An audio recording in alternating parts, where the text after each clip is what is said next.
इसके लिए मोदी शाह को माफी मांगनी होगी। माफी से काम नहीं चलेगा। अमित शाह को तो इस पे इस्तीफा देना चाहिए। ये जो अपमान किया है ना, ये हमारे हृदयों को फाड़ा गया। इस बार अगर हमारे साथ खेल किया गया, कानून अपने हाथ में लेंगे। ये तमाम दिल्ली पुलिस के जवान जो है सामने मौजूद। मांग ले माफी, कोई मुद्दा ही नहीं है, वरना नैतिकता के आधार पर अमित शाह जी को खुद इस्तीफा दे देना। चक्का जाम करेंगे पूरे दिल्ली में। अभी आगे देखिए, बहुत बड़ा झटका, सुपड़ा साफ। नमस्कार, मैं ज्योतिष चौहान। बाबा साहब अंबेडकर पर बयान देकर अमित शाह पूरी तरीके से फंस चुके हैं। जो बयान दिया उसके खिलाफ जो है अब आम आदमी पार्टी सड़क पर उतर चुकी है। देखिए, अरविंद केजरीवाल खुद सड़कों पर उतरे हैं और तमाम कार्यकर्ता जो हैं वो सड़कों पर उतरे हुए हैं और बीजेपी का हेडक्वार्टर घेराव करने जा रहे हैं। दूसरी तरफ आपको दिखाऊं कि ये तमाम दिल्ली पुलिस के जवान जो है सामने मौजूद है। बैरिकेड किया हुआ है, वाटर कैनन रखे गए हैं और महिलाओं के लिए, महिलाओं को रोकने के लिए जो महिला पुलिस है वो भी यहाँ पर आप देख सकते हैं। और दूसरी तरफ जो है ये तमाम आम आदमी पार्टी के कार्यकर्ता और तमाम लोग जो है वो बाबा साहब के ऊपर जो बयान दिया गया, जिस तरीके से अमित शाह ने कहा, उसको लेकर आप सड़क पे उतर चुके हैं। यही प्रदर्शन इंडिया के हर कोने में चल रहा है, हर पार्टी कर रही है। उसकी वजह ये, हर पार्टी को पार्टी बनाने का संविधान बाबा साहब की किताब ने दिया। आज आप माइक लेके खड़े हो तो आपको ताकत दी है बाबा साहब ने, जब माइक लेके खड़े हो। वरना आपकी, बुरा मत मानिएगा जो वर्ड यूज कर रहा हूं, आपकी औकात नहीं है कि आप माइक लेके खड़े हो जाए। आज मेन स्ट्रीम मीडिया बैठी है, बाबा साहब के संविधान की वजह से बैठी हुई है। और बाबा साहब का इतना बड़ा अपमान इस बार हिंदू, मुस्लिम, सिख, ईसाई, जैनिज्म, पारसी, सिखिज्म कोई नहीं सहेगा। आने वाले वक्त में दिल्ली में चुनाव भी है, इसका कुछ फर्क पड़ेगा क्या? देखिए, ऐसा हम बात चुनाव की नहीं कर रहे हैं। हाँ। चुनाव तो आते रहते हैं, जाते रहते हैं। चुनाव का क्या है, चुनाव आते रहेंगे, जाते रहेंगे। लेकिन ये जो अपमान किया है ना, ये चुनाव से नहीं जोड़ा जा रहा। ये हमारे हृदयों को फाड़ा गया है। बाबा साहब ने मेरे बच्चों को ना एक अच्छी शिक्षा दे रहे सरकारी स्कूल में। मेरे माता पिता को सरकारी स्कूल में इलाज मिल रहा है। मेरे बच्चों को अच्छी शिक्षा मिल रही है। मेरे को घर की बिजली फ्री मिल रही है। उस संविधान की वजह से अरविंद केजरीवाल जी वो बिजली फ्री दे पा रहे हैं। आप लोग कह रहे हैं माफी मांगे, लगता है अमित शाह माफी मांगेंगे। देखिए साहब, माफी से काम नहीं चलेगा, माफी से काम नहीं चलेगा। अमित शाह को तो इस पे इस्तीफा देना चाहिए। इस्तीफा से कम कुछ नहीं मानेंगे।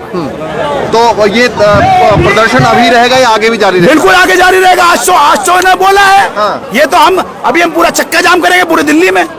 अभी आगे देखिए, मैं अपनी पार्टी की बात नहीं कर रहा हूँ। जो संविधान से पार्टियां चल रही हैं, चाहे वो सपा हो, बसपा हो, कांग्रेस हो, ये तो करेंगे नहीं, क्योंकि इनको मालूम है ये इनके आका बैठे हैं। बीजेपी तो बोलेगी नहीं, ना कोई इनका नेता बोलेगा, क्योंकि नेता फंस गए बोल के। अब क्या बोले, बीजेपी के कार्यकर्ता भी सोच रहे हैं यार क्या बोले यार, बाबा साहब का तो इन्होंने अपमान कर दिया है। लेकिन हम कुछ बोल नहीं सकते। अब हमें अमित शाह के डिफेंड में खड़ा होना पड़ेगा। फंस गए ये लोग। लेकिन इन्होंने मान रहे हो, अपमान ना मान रहे हो इस बात को? कौन? बीजेपी। तो साहब वो जो कमल गट्टे है ना, कमल गट्टे सुनते हैं आप? कमल गट्टा एक होता है भक्त, एक होता है अंध भक्त। तो ये अंध भक्त है ना, ये तो बिल्कुल नहीं मानेंगे। हाँ, एक भक्त है जो सेकुलर भक्त है, उसे दिख रहा है कि बाबा साहब ने हमें क्या क्या दिया है, वो जरूर बुरा मानेगा कि बाबा साहब का अपमान किया है। ठीक है, ये बताइए कि इससे कितना नुकसान होगा बीजेपी को, क्या लगता है? देखिए, नुकसान तो अब ये समझिए, आज के बाद इनकी उल्टी गिनती चालू हो गई। आज के बाद इनकी उल्टी गिनती चालू हो गई है और ये गिनती दिल्ली से ही चालू हुई है। अब इनका अंत जो है वो तय है। इनका अंत अब जो है वो तय है। ठीक है, बाप का घड़ा इनका फूटने वाला है और ये लुढ़कने वाले हैं। ठीक है, बीजेपी हेडक्वार्टर आप लोग गए, उससे पहले बैरिकेड। देखिए, ये बीजेपी की पुलिस खड़ी हुई, मैं तो यही कहूंगा जी, हमें रोका जाता है। हमें रोका जाता है। आज तक हमने इतने प्रदर्शन किया, हमें आगे बढ़ने नहीं दिया, हमें ये रोक दिया। आज ये बीजेपी प्रदर्शन होता तो हमारे ऑफिस में घुस जाते ही इनके बीजेपी के गुंडे हमारे ऑफिस में घुस के तोड़ फोड़ कर देते। हमें घुसने नहीं दिया जाता। लेकिन क्या करें, हमने देखा कि बहुत कम मुद्दों पर अरविंद केजरीवाल हो या मनीष सिसोदिया हो, इस तरीके सड़कों पर उतरते हैं। आज देखिए, अरविंद केजरीवाल जी खुद आए।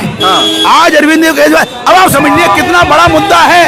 अरविंद जी आज अपने पुराने ऑफिस के सामने IDO पे खुद आए उस प्रदर्शन के अंदर। तो आप समझिए कितना बड़ा मुद्दा है कि अरविंद जी को खुद आना पड़ा। बाबा साहब अंबेडकर करोड़ों अरबों 140 करोड़ की जनता के दिलों में वास करते हैं। तो यह हमारे लिए बड़ी शर्म की बात है कि एक नेता वो अमित शाह की बेइज्जती कर रहा है और हम खड़े होकर यहाँ पर सुन रहे हैं। मैं आपके माध्यम से कहूंगा, आप अपने घरों से बाहर निकलिए, अपने फेसबुक पे डालिए, अपने ट्विटर पे डालिए कि बाबा साहब का अम्बेडकर का हम बेइज्जती नहीं होने देंगे। अमित शाह जी को शर्म आनी चाहिए। वो संसद में खड़े होकर ये भाषा जो बोल रहे हैं, क्या उनको शोभा देता है? वो ये कह रहे हैं अम्बेडकर अम्बेडकर एक जो है फैशन बन गया है। अम्बेडकर फैशन नहीं है, अम्बेडकर वो नींव है जिन्होंने संविधान को बनाया है, और वो उनके बारे में ऐसी अभद्र भाषा बोल रहे हैं। उनको शर्म आनी चाहिए। भगवान तो भगवान है ही, वो स्वर्ग और नरक बताने वाले हैं। ये संविधान का ही हक है जो आज हम इस स्वर्ग में खड़े हैं। जिस हिंदुस्तान को वो नरक बनाना चाहते हैं, ये वो चाहते हैं, लेकिन संविधान की बदौलत ही ये जो है स्वर्ग है, और हम इस स्वर्ग में खड़े हैं। लगता है अमित शाह ने जानबूझ कर यह बयान दिया है या फिर जुबान फिसला है? देखिए, जानबूझ कर दिया है, क्योंकि वो मुद्दों से भटकाना चाह रहे हैं। उनको लगता है कभी तो वो वन नेशन वन इलेक्शन कर देते हैं, कभी वो जो है ये अम्बेडकर अम्बेडकर करे, क्योंकि अभी जो 4-5 दिन बचे हैं संसद चलने के, कहीं अडानी का मुद्दा ना उठ जाए। उनको डर है, ये संसद जो इतना विपक्ष है, ये विपक्ष कभी उनके पैर ना उखाड़ दे, इसलिए वो बौखलाए हुए हैं। इसलिए वो जो है ये चाले चलेंगे, रोजाना चलेंगे। आम आदमी पार्टी आगे क्या करने वाली है जो ये बयान दिया इस पे? आम आदमी पार्टी ये कहती है कि अमित शाह जी, पहले तो आप माफी मांगे। जिस संसद में आपने ये बोला है, वहीं आप बोले कि मेरी तो जुबान फिसल गई, मुझसे तो गलती होगी, मांग ले माफी, कोई मुद्दा ही नहीं है। वरना नैतिकता के आधार पर अमित शाह जी को खुद इस्तीफा दे देना चाहिए। माफी मांगेंगे? माननी पड़ेगी, मांगनी पड़ेगी। अगर उन्हें थोड़ी भी गैरत होगी, अभी तक तो उनके पिछले रिकॉर्ड से तो हमें नहीं लगता, क्योंकि वो मांगेंगे, लेकिन ये जनता है, ये मजबूर कर देगी। वरना आने वाले विधानसभा चुनाव में हम उनको दिखा देंगे कि ये जनता क्या चाहती है उनसे।